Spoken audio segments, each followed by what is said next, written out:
It's common to many European cultures. The French call it boudin noir, the Spanish call it morcilla, the Italians call it sanguinaccio, and in the United Kingdom they call it black pudding. What is it? A savory dish made from pig's blood and other ingredients. In England, Ireland, Scotland and Wales, black pudding is typically served, sliced and fried, as part of a traditional breakfast. Its roots are in ancient times, when people wouldn't waste any part of a slaughtered animal, not even its blood. Black pudding also contains several dry ingredients: barley, allspice, dried onions, spices and other seasonings, and wheat flour. The pig's blood is also in dried form. They begin by filling cotton bags with barley and submerging them in boiling water overnight. The bags are porous, so the barley absorbs the water, swelling and softening as it cooks. Once the barley is ready, they drain the water out of the cook tank. Then cut open the bags and empty the cooked barley into a tub.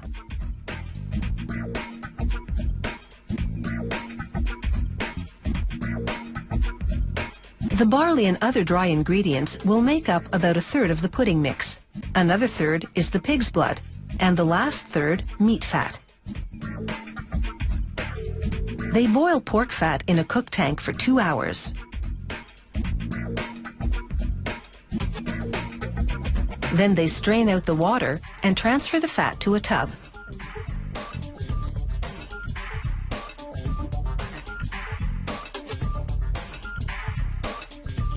In another cook tank, they boil smoked bacon fat for 2 hours.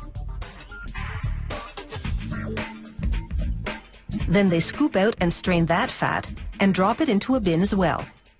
The scraps of meat clinging to the pieces of fat will give the black pudding extra flavor. Next, workers empty the 2 bins of fat into a mincer. Then they take dried onions and hydrate them with stock from the smoked bacon cook tank.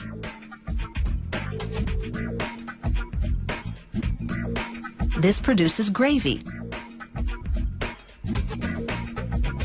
They pour this gravy, along with the cooked barley, into the mincer. Next, they add the flour and mince some more.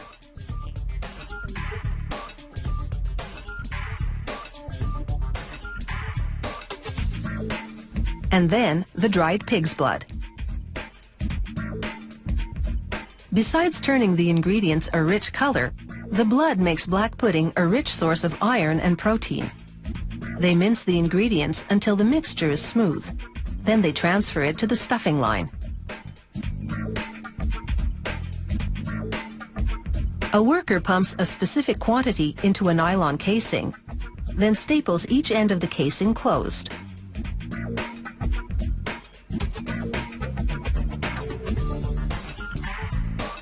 This is the 340-gram retail size. The factory also packages larger formats for restaurants, delicatessens, and caterers. From the stuffing line, the black puddings go into a steam cooker.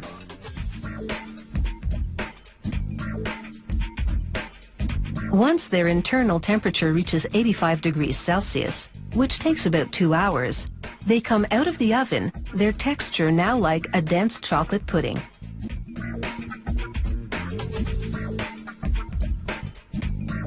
After cooling overnight, each black pudding goes into a printed plastic bag.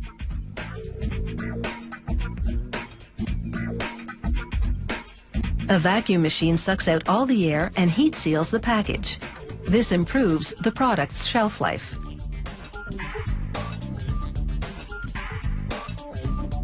From there, the puddings drop into a tank of hot water.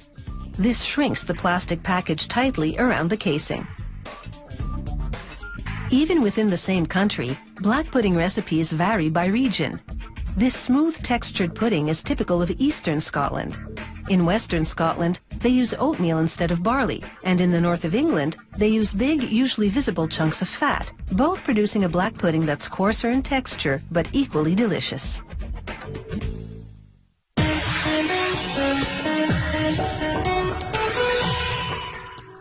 The earliest automobiles used a tiller for steering. That's a lever attached to a rudder. The first steering wheel appeared in 1894 in a car built by the Panhard Company of France. Today, the steering wheel is a multitasking component, integrating control switches and the driver's side airbag. A car steering wheel looks simple enough. A stylish ring with a horn in the middle and switches to operate the cruise control and other functions. Yet, despite this simplicity, a steering wheel design undergoes years of development and testing for safety, durability, appearance, and function.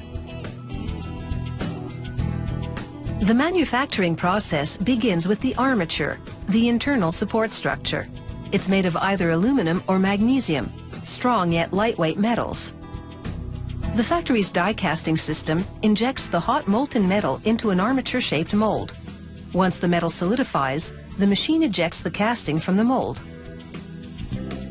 The metal is still hot, so a robot arm moves the cast armature to a cooling area where cold air blows on it. They remove the excess metal left over from the casting process in one strike with a trimming die. And with that, the armature is finished and the steering wheel assembly can begin.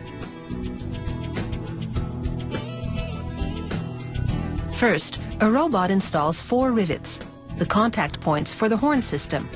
When you press to honk the horn, the rivets complete an electrical circuit enabling the horn to sound. Next, a computer-guided engraver marks a lot number for quality control tracking.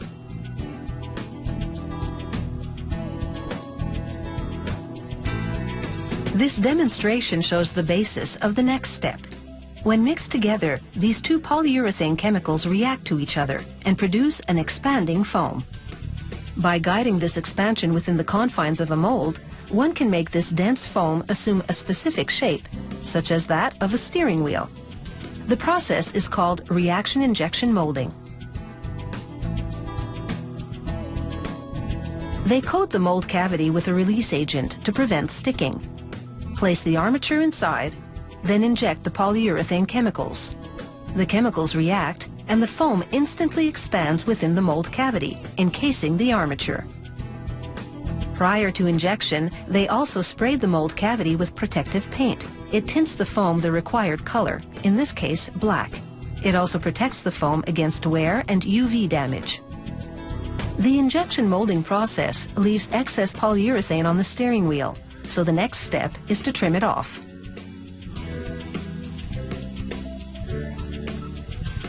With the steering wheel structure complete, it's now time to install the components. These switches control the features operable from the steering wheel. Workers assemble them into housings called finishers. The finishers are molded out of plastic resin, then coated with metallic paint for a high-end look. The switch wiring has already been assembled into a unit called a wire harness. They connect the harness to the switches and install it onto the steering wheel. Then they check that everything functions properly. And if it does, they mark the assembly to show that it passes this stage of quality control. After applying a barcode sticker, they route the wiring through the steering wheel to prepare it for final assembly on the automaker's assembly line. Next, they install spring mechanisms. These support the airbag module, enabling it to move in and out when you sound the horn. Then they attach the horn plate, to which the car maker will later attach the driver's side airbag module. They take the ground wire in the wire harness and position it, then flip the steering wheel and secure the switch finishers to the exposed back of the armature. Then they install a back cover made of plastic resin, the color matching the rest of the steering wheel. A robot arm equipped with a camera performs a thorough quality control inspection.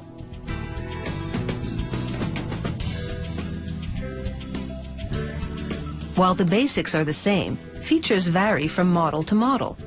Higher-end steering wheels are wrapped in leather and often have extra switch controls for the audio system and for hands-free use of a cell phone.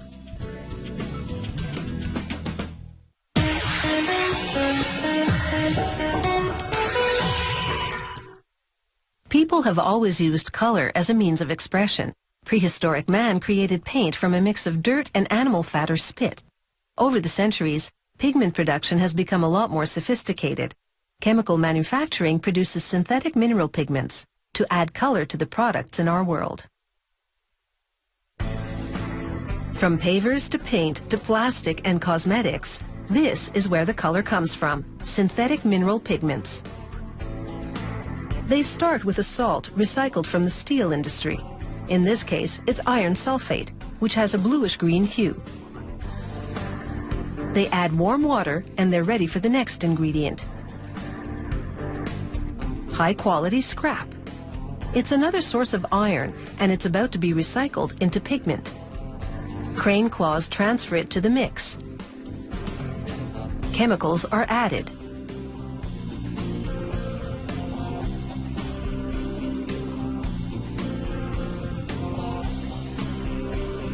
Every so often, a technician scrutinizes a sample of the yellow slurry. If he decides the color or thickness aren't quite right, adjustments will be made. The slurry now flows over a perforated metal drum with a filter cloth stretched across it as a spray of water rinses off the salt. The fluid in the yellow slurry is sucked through the filter cloth and into the drum, leaving a more concentrated pigment on the surface called filter cake. The filter cake falls in chunks onto a screw conveyor and ends up at the top of a towering spray dryer. Inside, machinery presses the highly concentrated pigment through the holes of a rotating disc. This causes a spray of droplets that, when exposed to hot air, dries into pigment particles. This yellow pigment is now ready to be mixed into an emulsion paint for coloring wallpaper. A generous amount can produce a bolder shade. A little less, and it's a more mellow yellow. To make black pigment, they start with cast iron filings, another form of automotive scrap. This magnetic crane transfers the filings for production. And again, it will take a chemical reaction to produce the pigment slurry. The chemical reaction also generates energy that's recovered and used in the manufacturing process.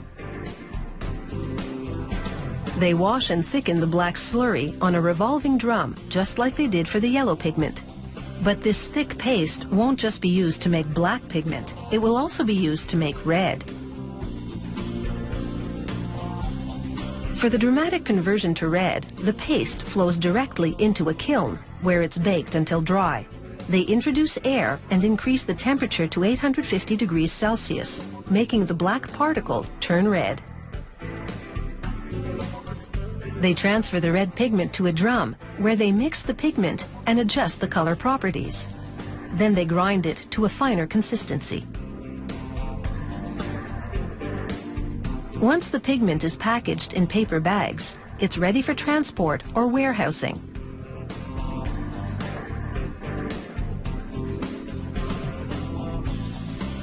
Like sugar, pigment comes in both a powdered and granulated form. This demonstration shows the difference between the two. The powdered pigment is more clumpy and doesn't flow from the opened end of the beaker. By contrast, the granular pigments are tiny microbeads that flow freely, which makes it desirable for users who want to mix and meter pigments more easily. To test how the pigment would color brick, they mix red pigment with a concrete substitute and compare the result to the standard to confirm that they match up. But sometimes they need a real concrete example of a pigment's color tone, so they add a small amount to a mixer full of aggregate, water, and cement. The mixer rotates, and once the ingredients are thoroughly blended, they open the lid to reveal the red brick paste. They scoop it up for transfer to a brick-forming machine, and then fill brick forms with the paste. They activate a plunger that tamps it down to compact it into the forms, producing bricks.